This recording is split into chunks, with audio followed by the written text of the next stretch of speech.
Hello and happy Friday, everybody. I hope you are all right. First of all, apologies for the children in the garden making lots and lots of noise. Hopefully you won't be able to hear them too much. I just wanted to jump on today and kind of address something that has been coming up quite a lot in my client work over the last particularly in the last couple of weeks. So it's an ongoing theme that comes up regularly, but I have found over the last 2 weeks or so, people have been reaching out to me asking me if I can help them with intimacy issues in their relationship, and it just feels like, because there's been so many inquiries about this recently, I thought I would just jump on and do a quick video about it and see whether or not this is something that you either want me to talk about more, expand on, and whether or not you'd like some help on it. So for anybody that hasn't worked with me or isn't particularly familiar with my work, I do coach women, predominantly mums, who feel unhappy in their relationship, and want to kind of build their self-confidence and their self-esteem for their own benefit and for the benefit of their children and family. But I'm also a couples therapist, and I work a lot with couples, and it's not something that I talk as much about in here, but it is something that I do a lot, and certainly have been doing a lot more of during lockdown. And so I thought that it was important to kind of bring that into the group today and talk about difficulties that happen. When I talk about intimacy, I mean sex, obviously, but not just about sex. Intimacy is a lot more than just sex. It's about emotional connection and communication. And with either with the women that I'm working with or the couples that I'm working with, often at very different stages of life. So there's no kind of real, obviously there's no one size fits all, and that goes across any of the work that I do, and and you'll know that from your own experiences in your own life, that we're all different, and we all have our strengths and our flaws. But intimacy issues usually come down to one or two key things, which tend to be ultimately really come down to communication and emotional connection. Now, let me just caveat that. If there is a physical issue, if there is a biological issue that needs to be treated medically, then that's not my area of expertise, and there's nothing I can do with that if there is a medical issue. I would say 9 times out of 10, and certainly in my client work, my experience of working with my clients, 10 out of 10, it is to do with an emotional factor. Now, often there is, often that will happen around the birth of a child, and from the man or from the woman. Let me before I get into that, let me start by saying that problems in the bedroom, intimacy problems, sexual problems, emotional problems, like however we want, whatever aspect of it we want to look at, is in my experience probably about 50-50, whether it's the man or the woman. Possibly more the man, but it's not just a one size fits all. So I will be talking fairly generically in this video, and if you want me, as I said, to do any more videos, then please do let me know, and I can kind of tailor it and fine tune it to more what you need from me. But when a child arrives in a relationship, mums are all consumed by babies. and that's our job as mothers. It's our job to be completely and utterly zoned in to the baby and not a lot else. Now, the reason why I said it can be either men or women is because sometimes the mum in that situation is just absolutely exhausted and is just doing everything that she can to keep herself alive, really, with the lack of sleep and the feeding and changing and everything else that's going on. And so the idea of having sex just goes out the window completely. But the flip side of that is that sometimes men can feel very rejected and can feel like all of the attention is going on the baby, and that can also be quite a significant shift in the relationship. And so this kind of crack appears in the relationship, and that crack can soon turn into a void, which then grows and grows if it's not dealt with. And when I say not dealt with, I don't mean like the sexual act isn't performed. I mean, if the communication isn't there to talk about it, and it gets it remains unsaid or unspoken about, it causes conflict, it causes arguments, and usually will then turn into resentment, and you can see then how this kind of situation snowballs. So that's one situation that comes up quite regularly. I would say, in all honesty, in my experience of working with couples, I would say for the most part of intimacy difficulties, it actually stems further back than that. And I believe that there is a lot that can be discussed, and a lot is discussed in the therapeutic coaching space of past issues. So not necessarily like past trauma, but like past issues that are unresolved and haven't been dealt with.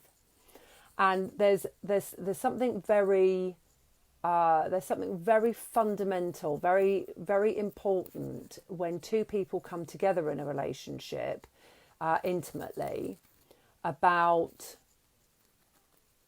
desire and feeling wanted, feeling needed, feeling validated. And it's fascinating. I've had this. I feel like I've had this conversation so many times. Sorry, my hair's really bugging me today. I feel like I've had this conversation so many times just this week, where we've spoken about. So I'm going to say women, just because I work predominantly with women. So it makes sense for me to say women, but it does cut both ways, where women have felt that they have missed out on something growing up, missed out on either love from a parent or consistency, or just having that real unconditional bond, unconditional love with a parent, or something else has gone on in a relationship later on, and it's left them feeling lacking. It's left them feeling worthy of something good, worthy of something better. And this lack of self-esteem is then kind of sought in other ways. And really interesting, I think I'm going to go off topic a little bit now, but interestingly, it's quite easy, I think, to then kind of mismatch your love relationship to somebody who might potentially be emotionally unavailable, emotionally disconnected. And then there's this really interesting kind of dance routine that goes on between needing to feel loved and needing to feel validated, and yet feeling pushed away. It's a very weird dynamic that goes on. Obviously not all of the time, I completely understand that. so, and I think this is why I'm saying it, is because this is where the conversation that I've had this week several times has been about women who are in long-term relationships with men who are emotionally unavailable. And why, and that's why I'm doing this video today. It's like, why does this pattern keep repeating? Women who are, so compassionate and so loving and so loyal. And I'm not saying that their husbands and partners aren't all of those things. They are, but there's a real disconnect between being able to get their emotional needs met, and so therefore, usually, not always, usually then the intimate connection isn't there, the emotional connection isn't there, the intimate connection isn't there, which then kind of feeds the feeling of not being worthy and not being good enough, and then that, as I say, takes on a life of its own. And so, what do you do about that? How do you even know where to begin? Because I think the saddest part about my job, one of the saddest parts about my job, many fabulous aspects of my job, but there are some real sad parts of it too, is couples who just don't feel able to talk about this kind of stuff. That's the real I just find it just desperately sad that there are couples that are going through this, women who are going through this, who just don't feel like they are either able to talk about it because they don't have the words for it, or they feel embarrassed about it, or they just have a husband or partner who just isn't open to having the conversation with them. And so, they then get into this situation of really not knowing then how to initiate sex, not even really knowing how to initiate intimacy. And in fact, actually, do you know what? I'm just going to turn that round, actually, because it's just popped into my head. Two other separate couples that I've worked with, where it was the men who really wanted to have the intimacy and really wanted to have the affection. Actually, it was more about the affection that they wanted rather than the intimacy. And it just wasn't happening. So, I just reiterate again, this isn't a man's issue and this isn't a woman's issue. This is something that is created within the dynamic between two people, regardless of kind of where it starts or where it finishes. But the biggest part of that is being able to talk about it. I mean, the biggest part of any of the work that I do is being able to talk about it. And if you have a situation, I mean, this is a very common situation where you're in bed and it hasn't gone to plan, man's not able to keep it up, or anything else has gone on that has led to that incident or that intimate session, if you like, not going the way it was meant to go, not ultimately being as fulfilling or as climactic as it was meant to be, then in that very moment, how that situation is then dealt with will have a huge impact on what follows on from that in the days, weeks and months ahead.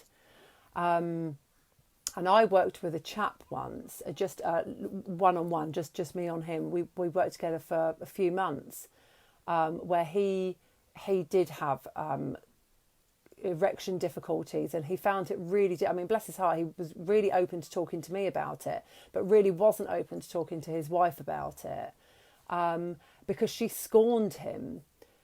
She scorned him every single time, without realising how damaging that was to him, but how damaging that was to their relationship. And that was, I'll say it again, that was like the saddest part of it, was that it was something that, and she didn't want to do the sessions with us. And she was very much, this is your problem and you need to sort it out, which kind of broke my heart, really. And I really, really felt for him. And I've got to be really honest with you. I wasn't sure whether or not, without her being in the room, we were going to be able to help. I was going to be able to help him and kind of, give him the solution that they both wanted and needed. We did, actually. And I was delighted. He was more delighted, obviously. But I was really delighted that I was able to help him and obviously in turn help them. But I felt how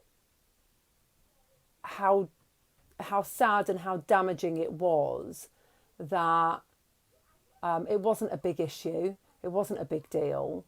And it didn't need to go on for as long as it did if it had have been dealt with a little bit more sensitively. I'm not judging her. I'm not judging her at all, because I do understand that it must feel very, I've heard women say that they feel very, unsexy, unwanted, like they're not turning their husbands on enough, or they're not doing something right, and I can understand how that would be, that could be quite hurtful. But then, going back, this is what I was saying just a few minutes ago about it. It's interesting where it starts, and if that person comes from a place where, growing up, some of their emotional needs weren't met, and so they're looking for validation in an intimate relationship, and then for whatever reason that doesn't happen, or it does happen but it doesn't happen as well or as often, or whatever as it should do, then everybody takes on their own, everybody creates their own narrative with that, and that then can lead into something else. So I think really the key to any intimacy issue or difficulty, as long as it's not medical, is to talk about it. Intimacy issues can happen for all sorts of reasons. It could be lifestyle changes, it could be stress, it could be too much poor diet, too much booze, change of jobs, new baby, bereavement. There are so many different reasons why it can happen. But if you don't talk about it and you don't acknowledge it, then you can't fix it. And to be able to talk about it in a way that is loving and caring and compassionate, as I would hope for you guys that your relationships are, is so important and is vital. So yeah, there we are. That was a really, really, really quick kind of overview.